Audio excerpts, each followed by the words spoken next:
An average Joe looking dad, like just a regular dude who looks like, some run of the mill, like howdy doody, like going to work guy could come home and stay and murder his wife in the middle of the day. It's crazy.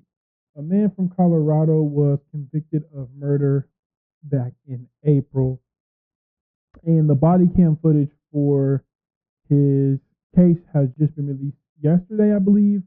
And so we're going to kind of react to it and see what it was all about. But just kind of catch you up on the story a little bit. Basically, this guy murdered his wife.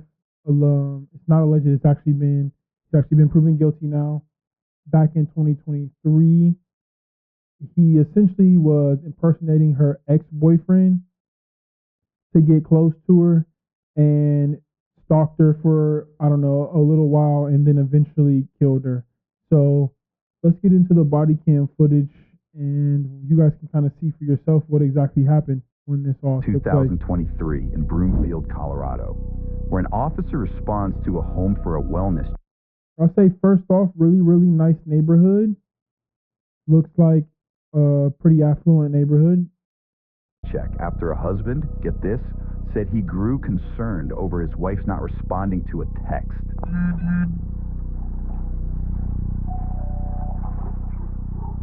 Hello. Oh, I was just, I'm their neighbor, and they called me. Like, can you go see if she'll answer this? Oh, yeah, he sent us as well, so. Yeah, I'm like, I live in the house. Just next door? Okay. All right, well, you got this. All righty, man. Appreciate it.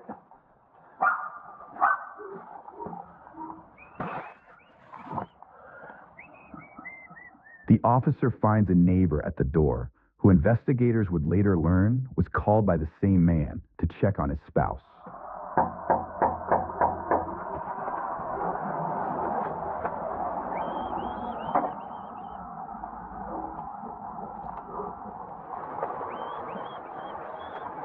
When they say the husband, I don't know if they're talking about her current husband. Yeah, it is. Okay. So he actually called the cops himself to go get him checked on, to go get her checked on, and called the neighbor, which is crazy. Maybe so he wanted them to find her so that maybe he played it off like it was someone else that did it.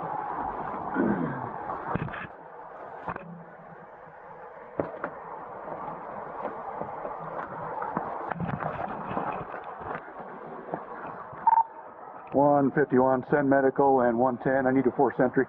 I got a female down in the garage. Oh. You heard that right.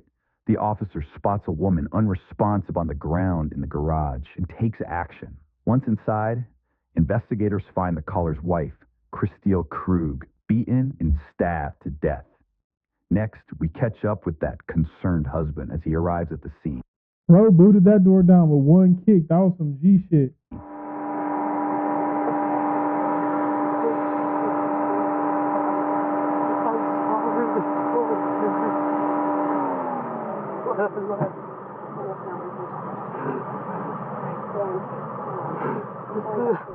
Police identify the man, seen here, as 44-year-old Daniel Krug, the victim's spouse of over 20 years.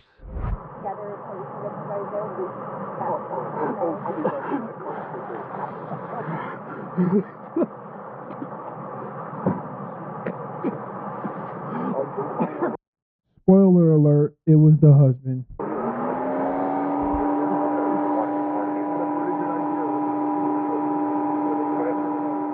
Let's rewind about a month earlier, when the victim alerted authorities about an alleged longtime stalker who she says recently cranked up the heat. All right. When did he pop back up? So, first text message was back in October. Okay. Just threats. Just out of nowhere? Just popped back? Yes, Okay. and he's been doing it for over 20 years. Okay. So this is, This is the first time it's this violent, Okay. aggressive. Normally it's hey, how's it going? Okay. Nope. So the last contact was, I'm guessing, more than 5 years ago, just because it was I had a Facebook account at the time, and I don't have that, and haven't had it since pre-pandemic, so. Okay. Easily, wonder how many years before that. Yeah, no, completely out of the blue, and not engaging at all, so there's absolutely no response from me. Okay. And he's still going. The in-person stuff that's scaring the crap out of me, and why I logged this was starting since last Tuesday, and it's been almost every day since. Okay. I've gotten a few days break. And it's always been text message, or has it been? And emails. Email, okay. And he's changing his phone number every single time he text messages me too. Christile explains that an ex-boyfriend from over 2 decades ago, who she says has periodically contacted her over the years, suddenly popped up again. But this time, things were different. The soon-to-be victim describes explicit text messages and emails that grew to be threatening in nature, alongside inappropriate pictures too graphic to show. Next, investigators invite the couple to the police station to get more details on the alleged stalking, after they said a cryptic photo of Daniel heading to work was sent to Christile's email. So anyway, that made me go, is this his number? Where is he right now? What kind of car is he? Like this was alarming. He's never said this kind of stuff to me before, so whatever. And the fact that it went so emotional is like, something's really wrong here. Then things go dark, right? And this is when I then contact you guys, because this now is escalating. This is not just threats against me, it's threats against my husband. He contacts me, and you'll see my little log that this is an email address he contacts me now from more frequently, like he actually reuses it. But he is now showing that picture that day. There's snow on the ground. My husband had only gone into work on that Tuesday for Halloween. Okay. I'm guessing that it was creepy, but not real. But lots of people are jerks online. Sure. Other than that, I'm sure she has mentioned to you that she and I go through a rough patch, kind of on the rocks. So probably didn't seem that pressing until it was. Sure. Daniel made some disturbing comments, calling the alleged stalking, quote, creepy and not real, before revealing his marriage was, quote, on the rocks. Fortunately, even though my husband has a camera in his car, he did not see anybody. Sure. And then unfortunately lost all the video because he didn't save it. So. Yeah. She didn't want me to panic, so she didn't share all of the details of the log. And so, as I got all of the details, my panic level has gone considerably higher. Not now, because I'm in a police station. Sure. And honestly, this is the safest I've felt since Monday at lunch. So anyway, just a lot of like very sexually explicit, very graphic, very just like poke the bear kind of thing. And then trying to prove to me that he can follow us. Yeah. I went to the grocery store briefly on Tuesday, and someone behind me dropped a can, and I panicked. My husband did see these, definitely this message, so he very much still remembers that if you ever need someone to corroborate that they saw it, but I don't know how credible of a witness someone like my husband would be, but... Yes and no, but... Yeah.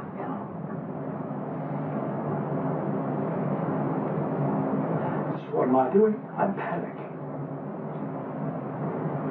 And I'm doing a shit job of protecting my wife. As bad as I am, I care more about her safety. Yeah. Oh, I understand that 100%. Well, now, I'm sorry for this.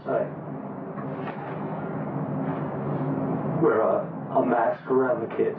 Absolutely. I'm sorry. Unfortunately, because this is now so distracting and so constant, and it just anytime my phone buzzes, I'm just I don't know what's coming my direction. That takes us back to December, where Daniel is caught on a surveillance camera, casually walking into work and waving at a security guard, moments before calling police.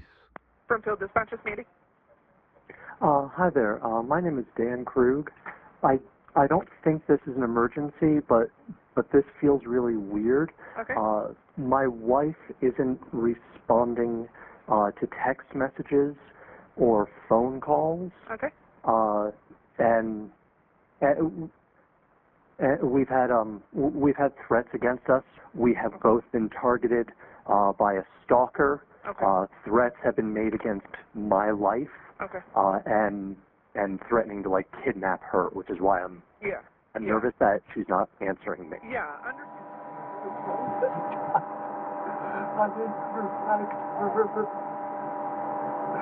was the person who attacked her. Let them know about She had a gun. She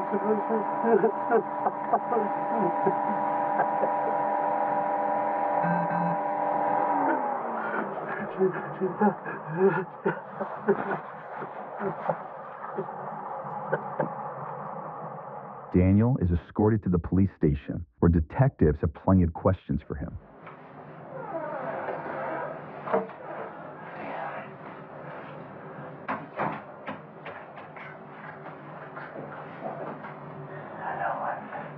did what you said.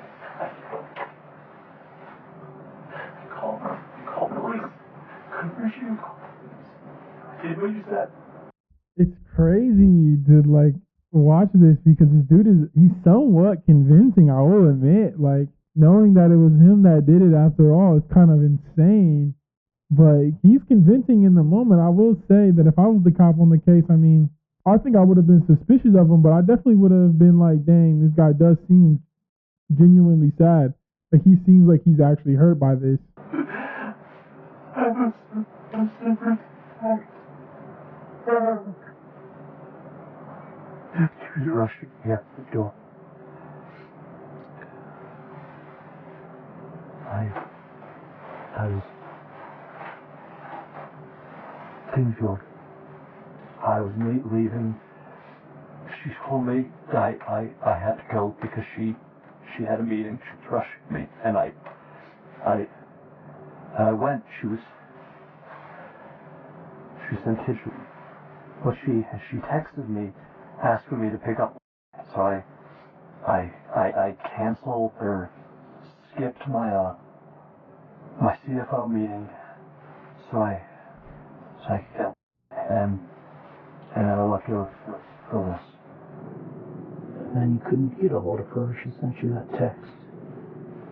And that's as much contact as you had with her today. And I panicked when the check marks weren't there.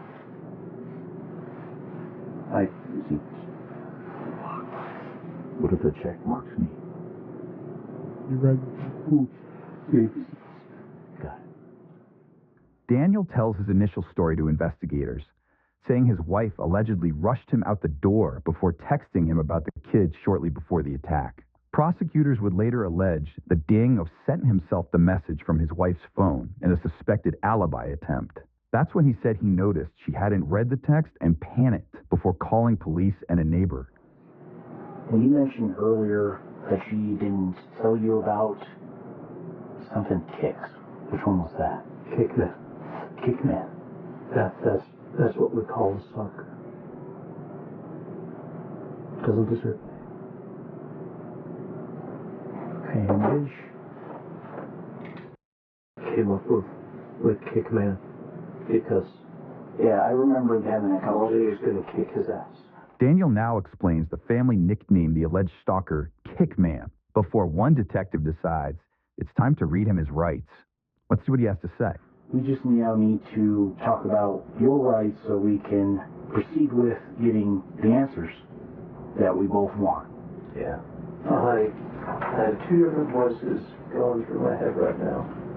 I have my brother. Yeah, I've mentioned him. He's the sheriff's lieutenant. And I have his voice saying, talk to the police. And in typical cop fashion, he married a prosecutor. So I have Lynn's voice in my head going, get a lawyer. Daniel ultimately agrees to talk, for now, but one detective digs in for further details. I just want to... What caused the, I guess, anxiety or panic as to why it was so concerning that she didn't respond? It was a really specific question about a time impacting the kids. That's something she will always respond right away on. And then, other than that, that was enough for me. That felt weird. It hurt me that she didn't tell me about the stalker when it started, but she brought me in right away once he sent her a picture of me. And at that point, she brought me fully up to speed, and I saw the horrible messages. I saw the ad, all that crap. And that's when she and I started working on game plans. Again, what do we do to protect family, to protect the kids, define your threat level. She had a gun, she was armed. I don't want lethal items. We didn't let each other kind of be alone anywhere. Had to take dogs for a walk or dog for walks. We would do that together. So it almost sounds like all this kind of maybe even brought you guys closer, not maybe emotionally closer, but you guys were physically sort of working on things besides your kids. There was a mutual... Yeah, there was... Over the course of November, there was a better team feel. Okay. Respond to crisis. Right. And I told her at that point, I told her I didn't want to die for someone to care about me anymore. That's really hard. And I told her I wanted a divorce. And how did she take that? Angry. Obviously.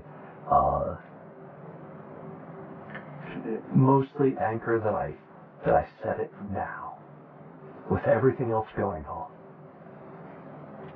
So she said she didn't want to talk about it until all of this was done.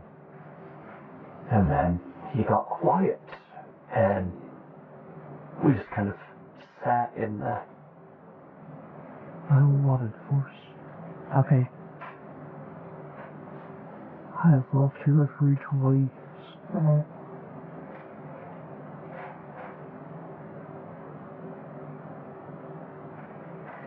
I was hurting when I said that. So maybe he was trying to bait her into saying something that he wanted her to say the whole time. Maybe he was trying to bait her into saying something crazy in the text messages so he'd have a reason to leave. But then maybe she didn't, so he just decided to murder her instead. I don't know. What I wanted was her to say she cared about me. She did. What's his name? The other detective said that the cameras were turned off. That shouldn't happen. The only way that the cameras can be turned off is through the app. One of us has to hit the button. According to an arrest affidavit, multiple home surveillance cameras were not recording at the time of the incident, while another was found covered in blue painter's tape. He said they were turned off, and one of them looks like it has something on it. So, in my brain, I'm thinking someone made a move against her. So in my brain, the story that I have is someone came to the door, maybe she went outside to get a package, and they must have come in. And she's a fighter. She's strong. She would have fought. And why do you say that? Have you guys fought before, or you just know it all? Okay. I know her. Okay. She refuses to be a victim. I know her. Okay. So, I mean, who do you think killed her? I think it's Kate. I think it's... Okay.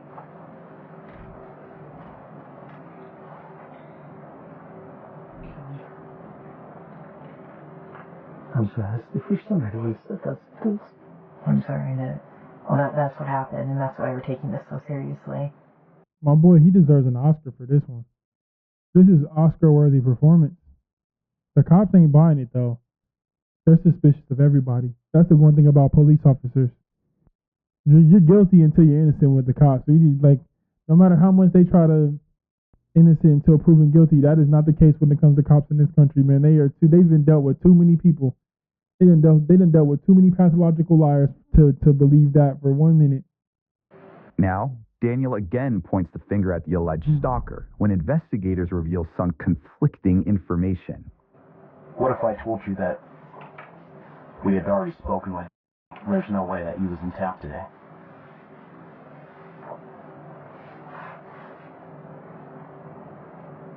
I have nothing. And I'm terrified to bring my children home. The Gmail account, the Kickman account that you guys initially received with the photo of you in it, and the phone number, those originated through their IP addresses at your office. This is crazy because I knew the IP address was gonna get them. Everyone thinks they can use these fake apps, bro. That's the same thing that just happened to the mom the other night on the Netflix series. You guys watching the Netflix series? Everyone's been talking about it when the mom was sending the text messages to her daughter, and eventually the IP addresses got him. I knew that was coming up. I was waiting for that to come. He's trying to use those fake apps, fake emails, and it's like, nope. That at the end of the day, IP address is what's gonna get you. Doesn't make sense. Well, he took the photo of me at my office. Right. But he wasn't on your Wi-Fi. He wasn't on your internet service provider. That's in your office. So both of those accounts originated from IP addresses that was back to your office. I don't know what to do with that. There are Wi-Fi access throughout the facility for employees, and there's public Wi-Fi access throughout the entire facility. And we literally post the passwords in every single meeting room. Okay.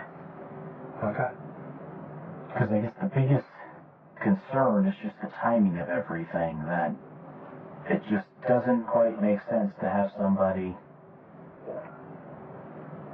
create an account, take a photo, and then immediately send it off, and then the account is no longer being used. None of this makes any sense. Things are sure pointing in one direction right now. So I'm gonna throw this idea out there. Right. You know he has reached out to her in the past, a number of times. She's been very open about that, yes. Right. The last time was 2016-ish. He had asked her at one point if she wanted to have sex. I think he's approached her multiple times. Right. So this next time, if there's any bit of question about infidelity, whether it's with or anybody else, we might create an account to see if we can create a facade or see if Christile's actually interested in it. So we ask her and push the bounds a little bit and see if that will confirm our suspicions of infidelity.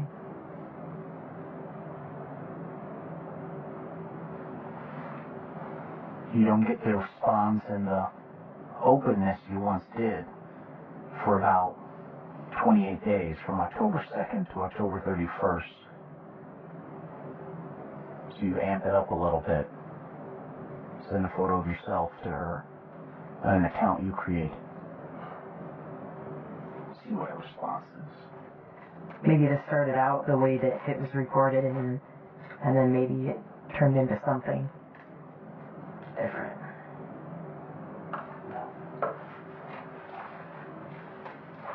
Because that would suggest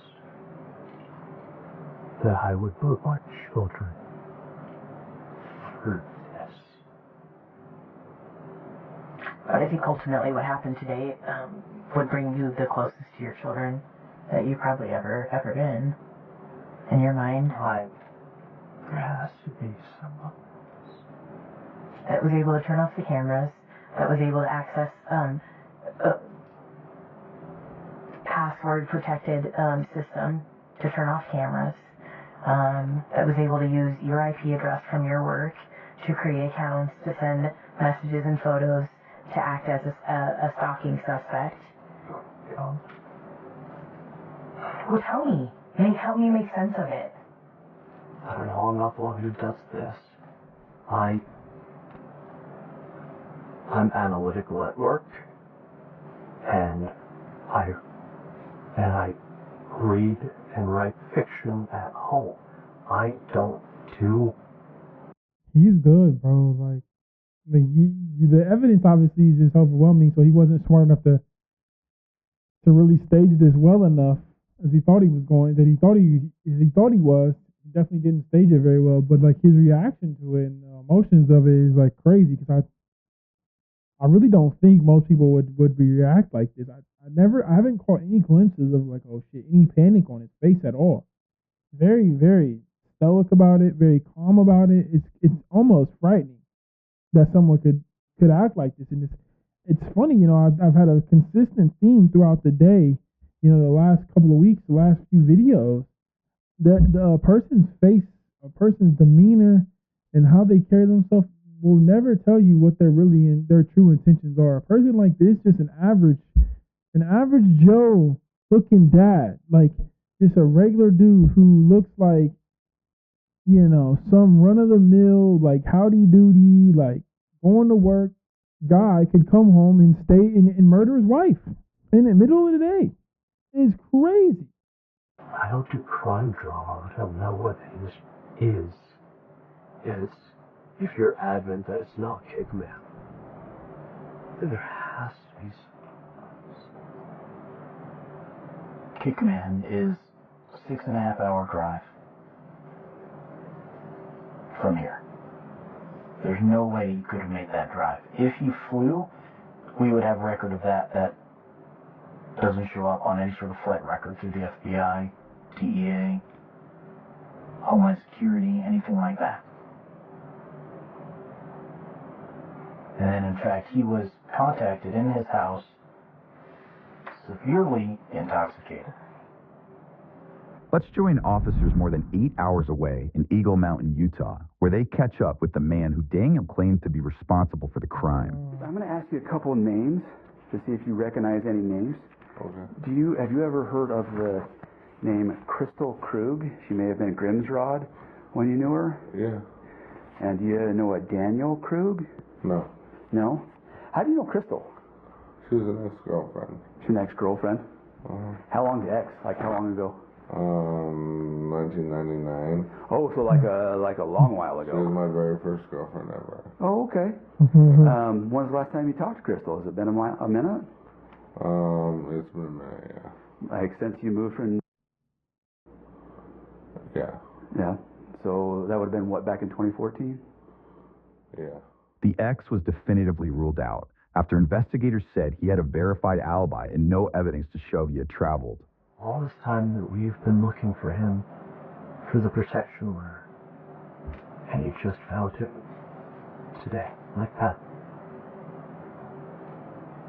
Because I've been looking at you, but I've been waiting for these records to come back.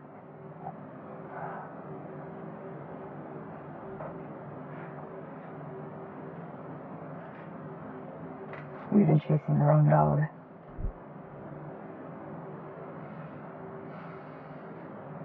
Am I under arrest? Is it? It sounds like you're accused. We have a lot of information that points your direction, and we were hoping that you could provide a legitimate explanation other than it wasn't me. We have publicly available internet. Say if This is just the part where they're trying to get the confession. They already have enough to charge him. They just wanted to tell him. They want him to tell him himself, which, to be honest with you, I don't think he's going to do based on what I know from this dude already. I don't think he's going to. we told you that other people you talked to that are close to your wife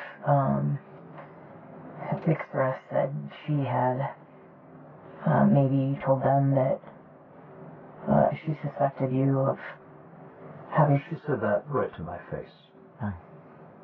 That she wanted to know if it was me. And I told her no.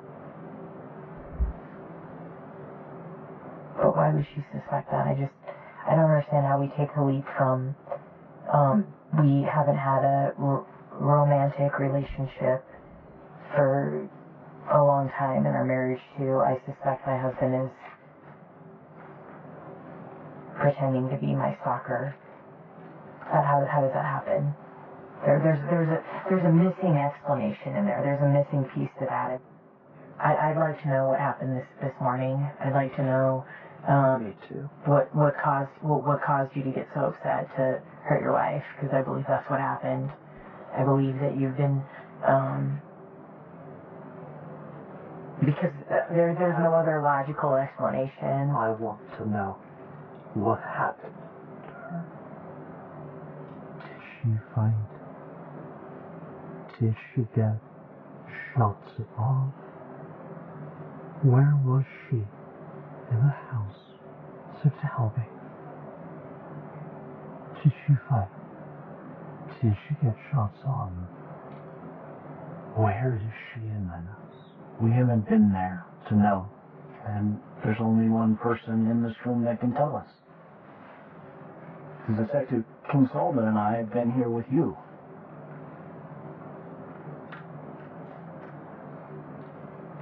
I think you know the answer to all those questions.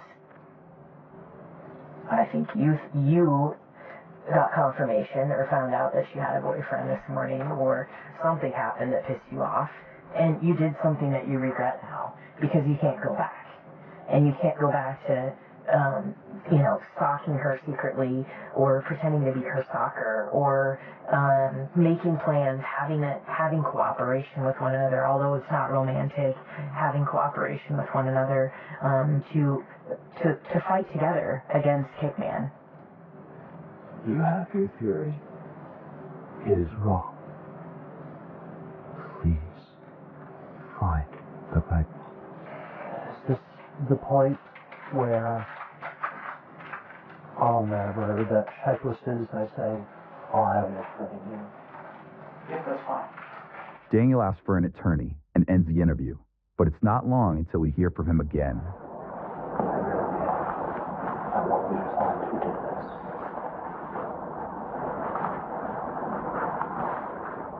Because I know it's not. You don't believe that? Fine. Just don't stop looking elsewhere. Something. Okay? Find Are you married?